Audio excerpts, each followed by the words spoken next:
சபரிமலைக்கு செல்லும்போது கொண்டு செல்லக்கூடாத பொருட்கள் எவை என தற்பொழுது உயர்நீதிமன்றம் புதிய தடை ஆணையை விதித்துள்ளது.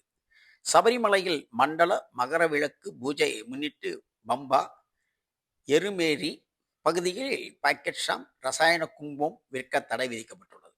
மேலும் பிளாஸ்டிக் பைகள், செயற்கை குங்குமத்தால் நீர் மாசு அடைவதாக கேரள உயர்நீதிமன்றம் கருத்து தெரிவித்துள்ளது.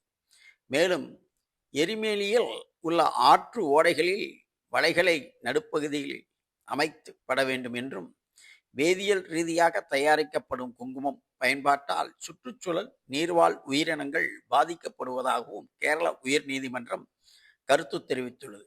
மேலும் மேற்கொண்ட பொருட்களை கொண்டு செல்லவோ விற்பனை செய்யவோ தடை விதித்துள்ளது.